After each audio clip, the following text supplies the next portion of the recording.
नमस्कार साथियों, शिक्षा द वे ऑफ सक्सेस की ऑनलाइन क्लासेस में आप सभी लोगों का बहुत बहुत स्वागत है। मैं हूं राहुल परमार। हम जो टॉपिक चल रहा हमारा कौन सा है, भारत की राज्य व्यवस्था, और इसमें भी हम क्या पढ़ने वाले हैं आज, एक्ट ऑफ सेटलमेंट 1781 का और पीट्स इंडिया एक्ट पढ़ेंगे हम 1784 का। इससे पहले हमने देखा था 1773 का रेगुलेटिंग एक्ट देखा था। ठीक, तो आप एक बार और उसको रिवाइज कीजिए उस वीडियो को, एंड आपने जो भी नोट्स बनाए हैं उनको बार बार आप दोहराते रहिए। तो आज हम सबसे पहले देखेंगे एक्ट ऑफ सेटलमेंट।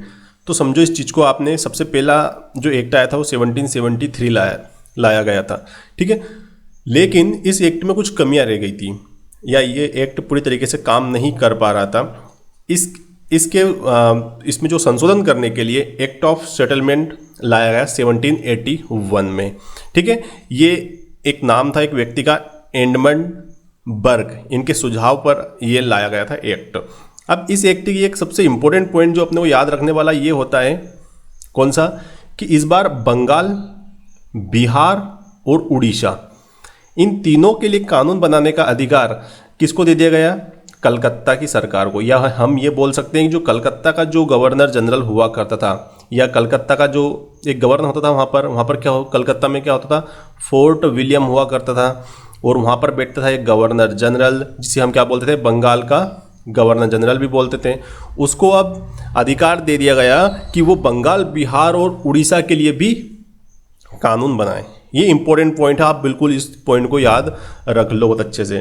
ठीक है, इसके बाद इसमें क्या हुआ कि जो सर्वोच्च न्यायालय था, सुप्रीम कोर्ट, तो उसका जो रेवेन्यू का जो भी कुछ काम था, उसका रेवेन्यू का राजस्व अधिकारी था, उसको समाप्त कर दिया गया। मतलब अब क्या किया गया कि भाई जो सुप्रीम कोर्ट था, उसको रेवेन्यू का जितने भी केस आते थे वो सब उसके पास नहीं जाएंगे। ठीक है, या जो भी वो जजमेंट देता था रेवेन्यू के संबंधित, वो चीज़ अब सुप्रीम कोर्ट को नहीं मिलेगी। उसके लिए उन्होंने क्या किया, सेपरेट एक राजस्व मंडल बनाया गया, रेवेन्यू डिपार्टमेंट बनाए गए। किसके लिए, कर वगैरह, रेवेन्यू से मतलब होता है कर, जो भी चुंगी कर आता था उस टाइम पे, जो भी जितने प्रकार के कर थे उनको बोलते थे हम रेवेन्यू। ठीक, कि सरकार मतलब जो ईस्ट इंडिया कंपनी है उसको पैसा कहाँ से आ रहा है। ठीक, तो उनको लिए हमको इस बार क्या किया, राजस्व मंडल, रेवेन्यू मंडल बनाए गए बहुत सारे। ठीक, इसके बाद इसी एक्ट में एक संशोधन और किया गया कि जो भी सुप्रीम कोर्ट जो ऑर्डर देती थी, भाई सुप्रीम कोर्ट थी कलकत्ता में, आपको पता है ना, 1774 में सुप्रीम कोर्ट की स्थापना हुई थी। कहाँ पर, कलकत्ता में। तो सुप्रीम कोर्ट को आदेश दिया गया इस बार कि आप जो भी अपने पास से जो भी ऑर्डर दोगे या जो भी नियम वगैरह बनाओगे, तो उसमें भारतीयों की धार्मिक और सामाजिक रीति रिवाजों को आपको ध्यान रखना है। ठीक है, देखो सिंपल सी बात, ऐसा क्यों किया उन्होंने कि भाई मानो कि आपने कुछ ऐसा ऑर्डर दे दिया कि आपका अंग्रेज कानून कुछ और है, लेकिन वो भारतीयों के धर्म के खिलाफ है वो कानून, तो हो सकता है इससे लोग भड़क जाएं। ठीक है, ये चीज़ हो गई थी। अब दूसरी बात ये थी कि जो प्रांत में न्यायालय हुआ करते थे, प्रांत मतलब जैसे प्रांत अपना बॉम्बे एक प्रांत हुआ करता था, मद्रास, ठीक है, मद्रास हो गया आपका, बंगाल, बिहार, ये प्रोविंसेस बोलते थे इनको हम, तो इनको हिंदी में प्रांत बोलते हैं। तो यहाँ पर भी कोर्ट हुआ करती थी। ठीक, अब अगर मान लो जैसे कि वर्तमान में क्या होता है, जैसे कि आप एक हाई कोर्ट में केस हार गए, तो आप कहाँ जाओगे, सुप्रीम कोर्ट जाओगे। उससे पहले अगर मैं बोलूँ तो मानो कि आपने कुछ किया है, आपने चोरी की है, तो आपको सबसे पहले कहाँ पर, डिस्ट्रिक्ट कोर्ट में पेश किया जाएगा, वहाँ से आपको सज़ा मिलेगी तो आप हाई कोर्ट जाओगे, हाई कोर्ट से फिर आप सुप्रीम कोर्ट जाओगे। अब सुप्रीम कोर्ट ने भी आपको सज़ा दे दी तो फिर आप क्या करोगे, कोई ऑप्शन नहीं है आपके पास कुछ भी फिर तो। ठीक, तो ऐसे ही हुआ करता था कि जो प्रांत में जो कोर्ट हुआ करते थे, अगर उनके विरुद्ध कहाँ पर अपील होती थी, गवर्नर जनरल की परिषद में। ठीक है, याद रखना, कहाँ पर, गवर्नर जनरल की परिषद। अब परिषद क्या थी गवर्नर जनरल की, पता होना चाहिए आपके पास। 4 लोग थे वहाँ पर, थे ना, 4 लोग। कौन कौन थे, एक था फिलिप, जो कि क्या था, क्लेवर था। क्या किया उसने, मानसून में क्या किया, बोर लगाया, है ना। तो फिलिप फ्रांसिस, क्लेवरिंग, मानसन और बर्वेल, ये 4 लोगों की क्या हुआ करती थी, परिषद हुआ करती थी। तो इस परिषद के पास आप जो प्रांत की आपकी जो भी कोर्ट है उसने कुछ भी निर्णय दिया है, वो आप कहाँ जा सकते हो, इस परिषद में। लेकिन इसके बाद भी आपके पास एक ऑप्शन था, अगर आपका जो केस है कुछ भी, मतलब वो 5000 पौंड से अधिक का केस है। पौंड मतलब क्या है, ये क्या है, मुद्रा है, कहाँ की, ब्रिटेन की। जैसे अपना पास रुपया होता है, अमेरिका के पास डॉलर होता है, तो ऐसे ही अब क्या है, पौंड थी। तो देखो, अगर 5000 पौंड से आपका जो केस है वो ज़्यादा है, तो आप कहाँ जा सकते हो, ये सब परिषद आप कहाँ जा सकते हो, सम्राट के पास, ब्रिटिश सम्राट के पास भी आप अपील कर सकते हो। तो 3 पॉइंट आप याद रखो। नंबर 1 क्या किया, राजस्व मंडल की स्थापना की गई, धार्मिक रीति रिवाजों का ध्यान रखना है अपने को। और क्या हुआ दूसरा कि जो प्रांत के जो कोर्ट भी जो भी ऑर्डर देते थे वो कहाँ होते थे, अपने कहाँ जा सकते थे हम उसके लिए, वेरी गुड, सम्राट के पास जा सकते थे। अब ये गवर्नर जनरल इन काउंसिल, आप बोलोगे सर ये क्या बला लिख दिया आपने यहाँ पर, तो ये गवर्नर जनरल इन काउंसिल का मतलब है वही परिषद, ठीक है। क्योंकि एग्जाम में कभी कभी हिंदी में भी ऐसा लिखा आ चुका है एक बार, तो इसलिए मैंने आपको यहाँ पर पहले से इन्फॉर्म कर दिया है कि आप इंग्लिश में भी ऐसा याद करके रखो इसको, ठीक है। तो मतलब जो परिषद थी किसकी, गवर्नर जनरल की, उसको सर्वोच्च न्यायालय की अधिकारिता से मुक्त कर दिया गया। अब इसका क्या मतलब, भाई सिंपल सी बात है, पहले क्या होता था, मान लो परिषद ने कुछ नियम बना दिए, किसकी, गवर्नर जनरल की परिषद ने, तो आपको इस नियम को लागू करवाने के लिए सुप्रीम कोर्ट से परमिशन लेनी पड़ती थी। समझ रहे हो इस चीज को, मतलब परिषद ने कुछ भी निर्णय दिया या कुछ भी कानून बनाया तो आप कहाँ से वेरीफाई करवाओगे उसको या रजिस्टर करवाओगे, सुप्रीम कोर्ट के पास। लेकिन इस एक्ट में संशोधन किया गया कि भाई आप सुप्रीम कोर्ट से आपको वो संशोधन नहीं रजिस्टर नहीं करवाना है, मतलब पंजीकृत नहीं करवाना है, कहाँ से, सुप्रीम कोर्ट से। मतलब गवर्नर जनरल की जो परिषद है अब जो नियम बनाएगी वो कहीं और से उसको रजिस्टर नहीं करवाना है, ठीक। इसके बाद कुछ और प्रयास हुए।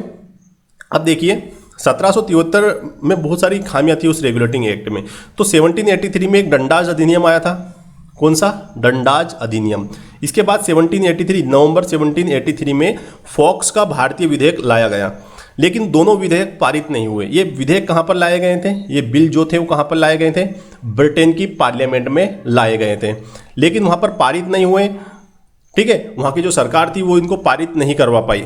अब आप मेरे को एक बात बताइए, आज मोदी जी एक बिल लेके आते हैं और बाय चांस उनसे वो बिल लोकसभा में पारित नहीं हो पाता है, तो क्या होगा, आप बोलोगे मोदी जी को इस्तीफा देना पड़ेगा, ठीक है। इसका मतलब वो बिल पारित नहीं हुआ, इसका मतलब क्या, सीधा सीधा मतलब कि सरकार के पास बहुमत नहीं है, कहाँ पर, लोकसभा में। तो सिंपल सी बात है, मोदी जी को इस्तीफा देना पड़ेगा।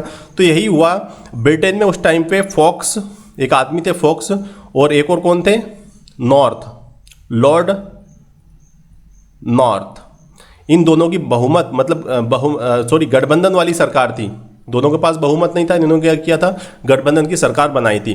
लेकिन जब ये बिल पास नहीं हुआ तो इन दोनों को क्या करना पड़ा, इस्तीफा देना पड़ा, सरकार गिर गई थी ब्रिटेन में। और ये फर्स्ट और लास्ट टाइम हुआ था ब्रिटेन में कि वहाँ की सरकार गिर गई थी, सिर्फ इसलिए, और कारण क्या था, भारत, याद रखना आप, कारण क्या था, भारत, कि भारत के लिए एक बिल लाया गया, वो बिल पारित नहीं हुआ, इस कारण से सरकार गिर गई। और ये पहला और अंतिम उदाहरण है, ठीक है, कि किसी भारतीय विधेयक के कारण किसी विदेश की सरकार गिर जाती है।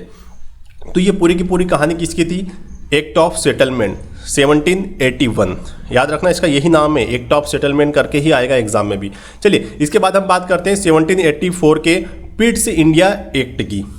बहुत इंपॉर्टेंट है पिट्स इंडिया एक्ट, ठीक। तो इसमें सबसे पहले एक बात याद रखो आप कि इसमें जो टाइटल था, मतलब जैसे कि पहली बार हमको क्या माना गया कि भाई एक वैधानिक दस्तावेज था ये, और पहली बार भारतीय जो क्षेत्र थे, अधिग्रहित क्षेत्र का मतलब ये होता है कि भारत में जो अभी अंग्रेजों की बस्तियां हुआ करती थी या अंग्रेजों ने जिन जिन क्षेत्रों पर अधिकार कर लिया था उस टाइम पे, वो ब्रिटिश ताज यानी कि क्राउन के स्वामित्व में चले गए। मतलब अब उनका जो प्रमुख कौन है, वो क्राउन है। क्राउन मतलब आपको मैं बताया था पहले क्लास से ही, क्राउन क्या होता है, मतलब ब्रिटेन के सम्राट के पास अधीन चले गए। और जिसका टाइटल था वो था भारत में ब्रिटिश अधिकाराधीन क्षेत्र, मतलब भारत में जो भी क्षेत्र हैं वो किसके अंडर में, ब्रिटिश वाले। ये इसका टाइटल था, जो उस टाइम पे जो ड्राफ्ट आया था उसका टाइटल था ये। अब यहाँ पर देखिए आप, सबसे इंपॉर्टेंट पॉइंट क्या है इसमें, गवर्नर जनरल की जो परिषद थी उसमें जो 4 सदस्य थे, है ना, उनकी संख्या कितनी कर दी इस बार, 3 कर दी। याद रख लो इस चीज को, कितनी कर दी, 3। अब एक बार और रिपीट करो मेरे साथ, कौन कौन से थे वो 4 सदस्य, भाई फिलिप क्लेवर था, मानसन और बरवेल, तो उनकी संख्या कितनी कर दी गई, अब 3 कर दी गई। अब आप धीरे धीरे देखना, इस धीरे धीरे क्या करेगी वहाँ की जो सरकार है ब्रिटेन की, वो इस कंपनी के ऊपर लगाम लगाने की कोशिश करेगी, ठीक है। तो अगला पॉइंट देखो, ये लगाम वाला है। इस अधिनियम के द्वारा जो गवर्नर जनरल था, ठीक है, गवर्नर जनरल जो बंगाल का गवर्नर जनरल था, उसको देशी राजाओं से युद्ध तथा संधि करने से पूर्व डायरेक्टरों से स्वीकृति लेना अनिवार्य था। याद रखो आप, डायरेक्टर क्या होते हैं, ये कंपनी हुआ करती थी ऐसी एक, तो हमने इधर देखा था, इधर क्या था, इधर सीओडी थे और इधर कौन थे, COP, ये थे कोर्ट ऑफ डायरेक्टर। इनकी संख्या कितनी थी, 24। एक अध्यक्ष हुआ करता था, एक उपाध्यक्ष हुआ करता था। और COP क्या थे, कोर्ट ऑफ प्रोपराइटर। हिंदी में बोलूँ तो निदेशक मंडल थे ये, और ये क्या थे, स्वतत्वधारी मंडल। तो इनसे क्या करनी पड़ती थी, अपने को परमिशन लेनी पड़ती थी। मतलब गवर्नर जनरल उसकी मन की नहीं कर सकता अब, ठीक है, समझ रहे हो ना आप। तो इससे क्या हो रहा है, ब्रिटेन की सरकार क्या कर रही है, अब धीरे धीरे कंपनी पर लगाम लगा रही है। आप धीरे धीरे देखते जाइए कि किस प्रकार से ब्रिटेन सम्राट जो है वो कंपनी पर पूरी तरीके से अधिकार कर लेते हैं, ठीक है। हमको धीरे धीरे जानने को मिलेगा ये। इसके बाद इस बार बहुत ये इंपॉर्टेंट पॉइंट है, बहुत ही इंपॉर्टेंट, हद से ज़्यादा। अब क्या किया गया, कंपनी पहले व्यापार करने के लिए आई थी, आपने देखा व्यापार करने आई थी, लेकिन उसकी राजनीतिक इच्छा भी जागी तो उसने राज करना भी चालू कर दिया। तो कंपनी के पास दो काम हो गए अब, एक तो व्यापार करना और एक क्या करना, राज करना। लेकिन इस एक्ट के द्वारा कंपनी के व्यापारिक व राजनीतिक कार्यों को विभाजित कर दिया गया। बोलो सर ये समझ में नहीं आया। अब भाई दो बॉडी बना दी गई, कंपनी एक ही है लेकिन कंपनी के अंदर दो डिपार्टमेंट बना दिए। एक डिपार्टमेंट क्या करेगा भाई, वो देखा क्या देखेगा, वो बिजनेस वाला काम देखेगा, व्यापार वाला, बिजनेस वाला। और एक जो बॉडी बना दी वो क्या करेगी, राजनीतिक वाले काम देखेगी। देखो राजनीतिक वाला काम क्या होता है बताओ मेरे को आप। राजनीतिक से मतलब ये है कि आपको कर लेना, कहाँ से कर लेना है, क्या क्या सुविधा देना जनता के लिए, कुछ भलाई का काम करना, ये सब राजनीतिक वाले काम है, ठीक है। तो ये दो मतलब कंपनी के कार्यों को क्या कर दिया, इस बार विभाजित कर दिया। समझ रहे हो ना इस बात को। अब देखो दो थे ये, एक था बोर्ड ऑफ डायरेक्टर, मतलब व्यापारिक मामलों के लिए निदेशक मंडल बनाया गया, ठीक है। व्यापारिक मामलों के लिए क्या बनाया गया, एक निदेशक मंडल। और एक था board of controller, board of controller बोल दो इसको या बोर्ड ऑफ कंट्रोल बोल दो इसको। तो ये इसका काम क्या था, ये राजनीतिक मामलों को देखता था। अब इस बोर्ड ऑफ कंट्रोल में कितने सदस्य होते थे, टोटल 6 सदस्य होते थे। कितने, 6 सदस्य। और ये इंग्लैंड में था, याद रखना, ये भारत में नहीं था। तो ये क्या करता था, ये नियंत्रण एवं पर्यवेक्षण करता था, किसका, पूरी कंपनी का। अब यहाँ से देखना आप, ये बहुत ही इंपॉर्टेंट क्वेश्चन है और कई बार एग्जाम में पूछा भी गया है और पूछा भी जाएगा कि निम्न में से किस अधिनियम के द्वारा कंपनी के व्यापारिक एवं राजनीतिक कार्यों को विभाजित किया गया। तो पीट्स इंडिया एक्ट के द्वारा, ठीक है। समझ में आया आपको। राजनीतिक मतलब क्या होता है, सैनिक हो जाएगा, उसमें आपका रेवेन्यू वाला मतलब कर वगैरह इकट्ठे करना, ये सारे के सारे क्या हो जाएंगे, पूरे के पूरे, वेरी गुड, राजनीतिक। और व्यापारी का मतलब क्या होता है, वो तो कंपनी बिजनेस करेगी, अपने एक फैक्ट्री लगाएगी, वहाँ से कच्चा माल क्या करेगी, कच्चा माल से मतलब कुछ ना कुछ प्रोडक्ट बनाएगी, उसको बाहर फॉरेन में सेल करेगी, वो बिजनेस वाला काम हो गया। समझ रहे हो ना आप, दो काम हो गए कंपनी के। अब जो ये सिस्टम था, मतलब ये बोर्ड ऑफ कंट्रोल क्यों बनाया गया, क्योंकि ब्रिटेन का सम्राट ने इस बोर्ड ऑफ कंट्रोल के माध्यम से अब कंपनी के ऊपर पूरी तरीके से कब्जा कर लिया है। याद रखना, क्योंकि ये बोर्ड ऑफ कंट्रोल जो है ये रिपोर्ट करता है ब्रिटेन सम्राट को डायरेक्ट। किसको, ब्रिटेन के सम्राट को, ठीक है, क्राउन को रिपोर्ट कर रहा है वहाँ पर। और जो ये व्यवस्था थी ये 1858 तक बनती रही, मतलब सेम रही, 1858 तक ये चलता रहा कि कंपनी के व्यापारिक मामले अलग हैं, बिजनेस अलग करेगी वो, राजनीतिक मामले अलग कर दिए गए, ठीक है, कोई दिक्कत। अब दूसरी बात ये थी, जो बोर्ड ऑफ कंट्रोल था वो बहुत मतलब पावरफुल बनने लगा धीरे धीरे। अब उसने एक और प्रावधान ये किया गया कि भाई बोर्ड ऑफ कंट्रोल के बिना या उसकी अनुमति के बिना जो गवर्नर था वो राजाओं से क्या नहीं कर सकता, संघर्ष मतलब युद्ध वगैरह नहीं कर सकता था। और किसी भी राजा को किसी दूसरे राजा के खिलाफ आश्वासन नहीं दे सकता था। मतलब कुल मिला के सिंपल सी बात है, वो कुछ ऐसी एक्टिविटी नहीं करेगा जिससे युद्ध वगैरह की कंडीशन हो, या किसी को आश्वासन भी नहीं देगा। मान लो जैसे कि ये दो राजा हैं, ठीक है, भारत के राजा दो आपस में लड़ने हैं, तो इधर गवर्नर जनरल ने इसको बोल दिया कि भाई तू लड़, तेरे को सपोर्ट करूंगा मैं। अब ये भी नहीं कर सकता था, कब तक नहीं कर सकता वो, जब तक कि बोर्ड ऑफ कंट्रोल उसको अनुमति ना दे। तो आई थिंक आपको ये क्लियर होना चाहिए। एक मिनट, ये आपको पूरा का पूरा क्लियर होना चाहिए, ठीक। आप अच्छे से इसका स्क्रीनशॉट ले लो क्योंकि ये बहुत इंपॉर्टेंट पॉइंट है और जब भी आप लिखोगे आपका आंसर तो उस टाइम में बहुत काम आने वाला है। और ऑब्जेक्टिव भी बहुत सारे क्वेश्चन यहाँ से बनते हैं। चलिए आगे देखते हैं हम। गवर्नर जनरल को जब प्रांतीय जो सरकार थी, प्रोविंस में जो सरकार थी, जैसे बंगाल, बिहार, उड़ीसा, मद्रास या फिर अपना बॉम्बे, तो अगर इनको बर्खास्त करने का अधिकार मिल गया था, किसको, गवर्नर जनरल को।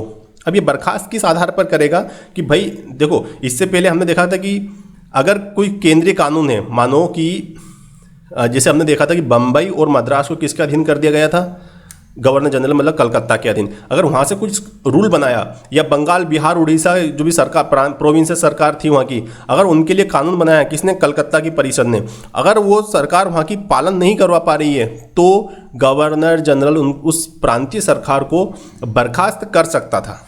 कोई दिक्कत इस पॉइंट में? Very good. पहली बार क्या किया गया कि भारत में जो भी अंग्रेज के अधिकारी हुआ करते थे, जो भारत में रहकर क्या करते थे, व्यापार करते थे, इन पर मुकदमा चलाने के लिए इंग्लैंड में एक कोर्ट की स्थापना की गई। याद रखना इस पॉइंट को। अंग्रेज अधिकारी कहां पर थे? भारत में।